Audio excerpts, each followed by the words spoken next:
Okay, folks, we're about to start. Thank you.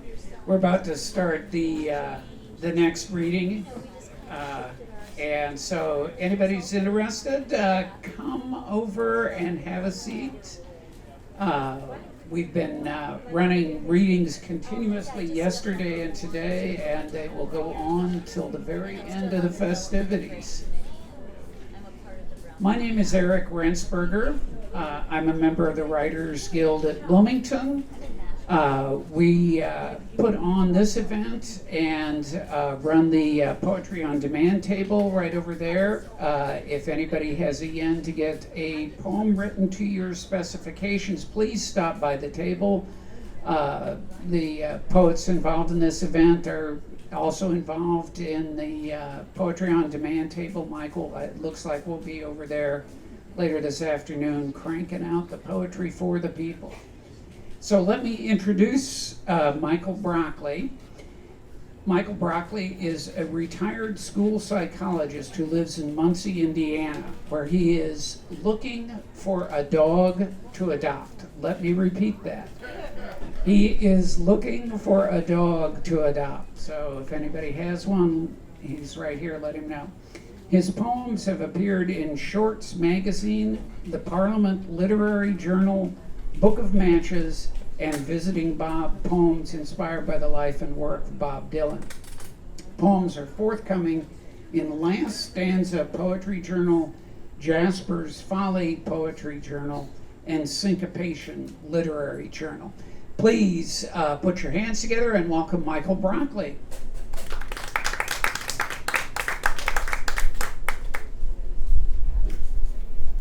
Thank you, Eric. Can you all hear me? Yes. Yep. Thank you, Eric. And thanks to Tony and the Writers Guild at Bloomington for inviting me to this. I hope this doesn't run away from me. I enjoy doing these, and I don't get asked to do this too often, but I might have to fight this thing. This gives me kind of an opportunity to use my reading as kind of a pocket memoir of itself. It's kind of like telling you kind of who I am and such. So without further ado, I'll just hop into the reading. And my first poem is called Griff Pocket Memoir. It's taken from watching the movie Nightmare Alley. I like noir films and noir fiction, and I kind of prefer noir without an immortal hero like Sam Spade or Philip Marlowe. So I like movies like Double Indemnity or The Postman Always Rings Twice or Nightmare Alley. As you approach the Showman's trailer, a Ferris wheel looms over the carny stalls like a B-movie Bahamasar slobbering over metropolitan prey. The man who greets you from behind a disarrayed desk once kidnapped a mute woman from a camp of rejected wives. But the showman does not know you turned the hangman's card upside down.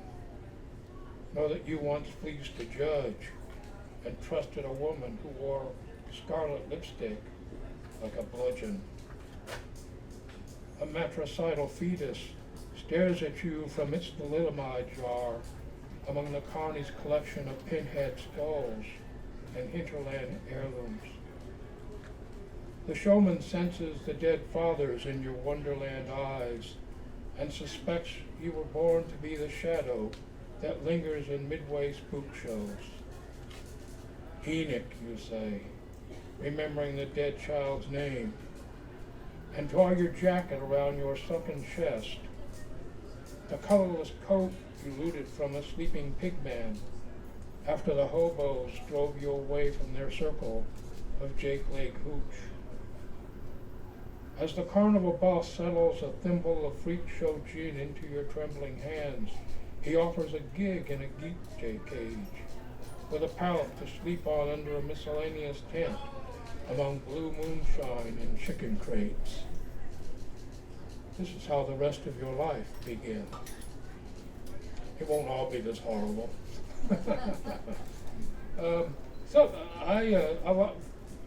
Without a dog, I've had 5 German Shepherds, and one of my German Shepherds was a dog named Sadie, a white German Shepherd I really love. She's been gone several years, but you'll hear about this in a second. I also like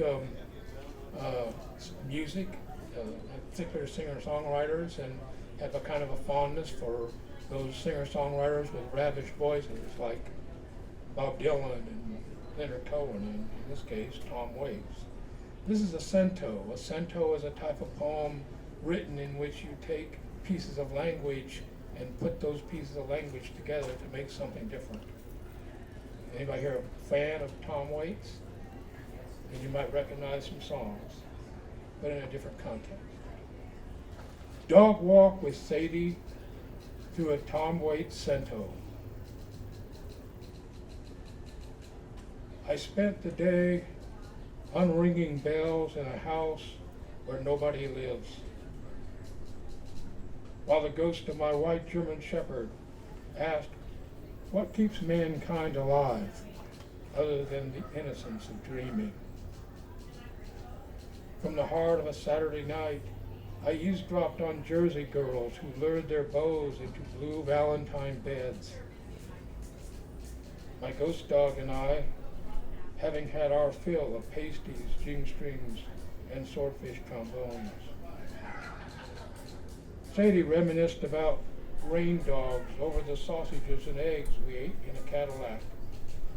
King Kong's old 55, backfiring along all the while in the vicinity of Heart Attack and Vine. We wound up on the wrong side of the road, stumbling in and out of Tom Traubert's blues. Neither of us could swear we'd mailed a Christmas card from the hooker in Minneapolis to the disc jockey full of bourbon in Johnsburg, Illinois. The piano had been drinking, not us. How many times must a man from the bottom of the world whistle past a graveyard until he's granted Jane's blue wish? Sadie asked if I'd ever walked somebody home.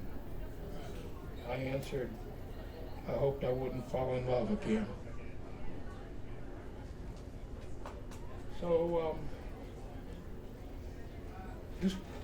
during the pandemic, I took a lot of online poetry writing classes. So much so that I myself bore up the online economy in poetry generating classes. When they knew they were going to be millionaires when they finished. So I took, in my last 3 classes were this spring, I took a class, they all worked together and I got confused about what poem went for what. I took a class on writing past thresholds, a class on writing poems about capitalism, and a class on writing about social justice. And in the class for social justice, he said, write down all the things that are your issues. Well, I had a lot of issues. And this was the first poem I wrote. 25 years after Dobbs v. Jackson, in a church on the Indiana-Michigan state line, the mothers arrived to leave their babies in the no-questions-asked cradles during the hours before the possums start prowling among the last tomato vines behind the chapel. I studied the young girls from a darkened window in the sacristy. The license plates above the bumpers of sway-backed Cavaliers and Mustangs read Fort Wayne, Elkhart, Detroit. The fathers never appear. The driver, an older woman, a sister or a girlfriend, accompanies the mother to a crib. Madonna's so slight, I imagine they still might play with dolls. Some of them women without the practice of being a girl. I leave white blankets decorated with pink or blue flowers in the mangers the carpenters from our congregation build during Advent, as well as pillows sewn by the local Girl Scouts. Every mother weeps when she lowers her infant into an unknown future. Some mothers wail as they return to the getaway car, dark and rumbling beneath the canopy of ash trees, being strangled by emerald boars. In the deep of night, the babies sleep through their abandonment, black and brown and white, some with pale calls over their eyes and seizures misfiring in their brains. I baptize each of them with a name taken from whatever unholy novel I read while at my post. Hermione, Homer, St. Catherine. I sing to the small children as I carry them to empty bassinets, mixing Itsy Bitsy Spider with To Love Somebody and Amazing Grace. The night car will pull out of the parking lot, sighing at the prospects of a long interstate deliverance back to a city named for a mad general. I've quit counting the surrendered babies I've welcomed, the 3 a.m. lullabies I've sung. After I was hired to pastor the believers who gather here each Sunday, I threw the Cradles no vacancy signs in the dumpster with the shepherd's staffs from our final live nativity. We will need 12 more mangers next year. Let's try to lighten things up a bit here. I tend to be somewhat dour and brooding, but with a sense of humor.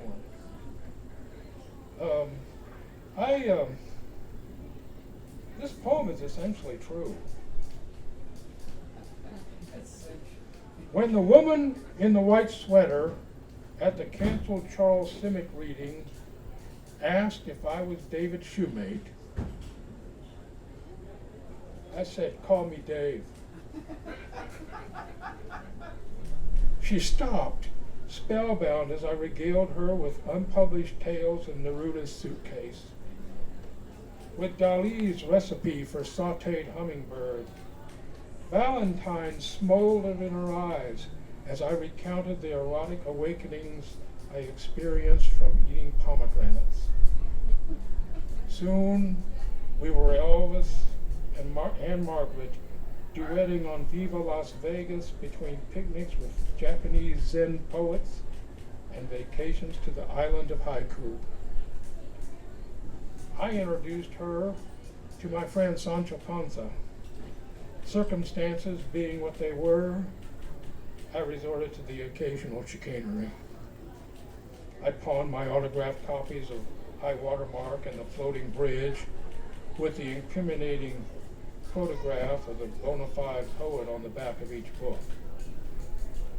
I rented a post office box, but I had to write every day or she became suspicious. So I composed a poem about Emily Dickinson's blind date, an ekphrastic response to Nighthawks. Once my suite demanded a poem about making love on Lorca's Ferris wheel. For the sake of appearances, I started reading Kafka, adopted the wardrobe of a prose poet. These days, we pretend to make love in bomb shelters and practice playing air accordions. At workshops, I advise my blocked students to write about Nazis. My love plum and I shop for aphrodisiacs in Gomorrah, basking in the luxuries of my profession. I have one complaint. I maxed out my credit cards buying mannequins. I should tell you I'm a prose poet. Most of my poems look like some kind of the outline of a Midwestern state. I've been alone and lonely most of my life. That's most of us, all artists and almost all of us probably have something that we get haunted by. You know, some people are haunted by war or addictions or things, and I was just one of those guys that never could connect with the women I liked. So I've done a lot of things. I've gone to Lonely Hearts Club workshops and seen singles coaches and done personal ads, and I've done speed dating. I have a poem about that, but I didn't bring that for this day. I also have done internet dating, and this is more or less true too. When asked to write a Christmas poem about a couple who've loved each other for 20 years, you write what you know. Your matchmaker sends you this month's computer choice on Christmas Eve. The V-neck sweater the woman has on is the same shade of red as her crooked lips, and she wears no jewelry. Her ash blonde hair reminds you of the femme fatale in Sea of Love. She smiles with pale green eyes. You read in her profile that she owns a fashion design boutique in Western Illinois, just 5 hours away. Her hobbies include scrapbooking, collecting sock monkeys, and watching movies like Bad Santa and The Postman Always Rings Twice. She started following the St. Louis Cardinals in 1968, the year Gibson snagged the MVP. Favors the businessman special. She wants to skip the chaperone stage and offers you a private email. She's excited by your intelligence, eager to begin this new journey. It's like you, her favorite holiday carols are Blue Christmas and Baby It's Cold Outside. You reply that you pulled for Midnight in Paris to win an Oscar, that you rooted for the Reds since Robinson's rookie season. You ask her the questions a Coen Brothers Patsy would ask, bagpipes or kazoos, does she like to bowl? On Christmas Day, the dating service deletes her from your favorites list, a Lonely Hearts scam from Russia. Under these circumstances, your Cupid coach feels obliged to advise you against donating your Christmas bonus to her Yuletide Orphans a cappella fund. I didn't go for that. I write a number of continuing kinds of poems about certain characters and certain voices. I write a you character, and you've heard one, that was the one I just read, and usually those situations are kind of dire and unpleasant and stuff, and it's kind of me dumping a little bit of loneliness into the lap of the reader. Not a very good practice, I guess, but one that I enjoy.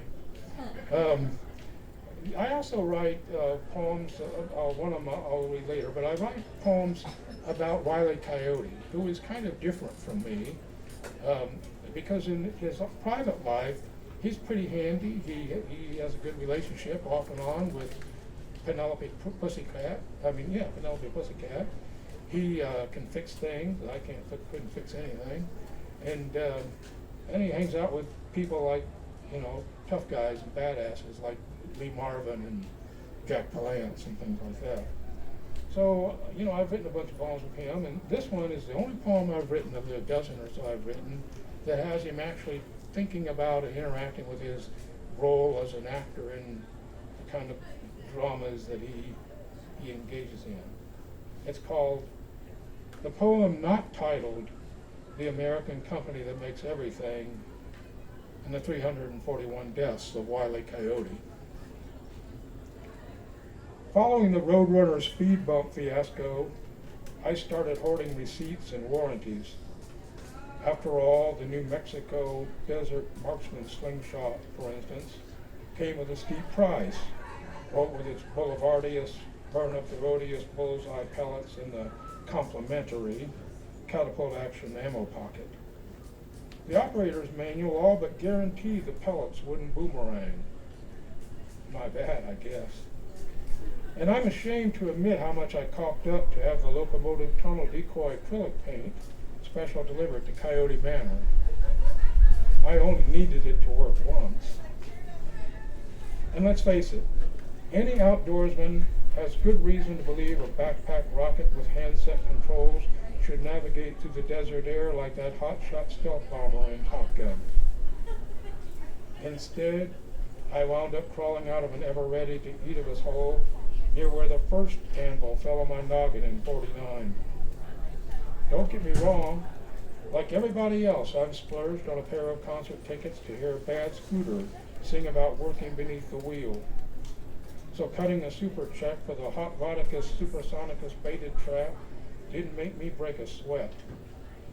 But my George Foreman grill has sat idle ever since I bought the prototype from the champ himself in '94. Last month, an orgy of tarantulas took up residence in the vents. So I'm heading east on a fast train to Acme headquarters in Fairfield, New Jersey. With all my documents and photographs cataloged in an accordion file, I scored at Target. The secret weapon in my mystery bag is the actual anvil that matches the most recent indentation to have scarred my genius skull. Wish me luck. Am I doing okay time-wise? Yeah, you've got 2 minutes. Okay, good. 2 more poems here, a little pattern.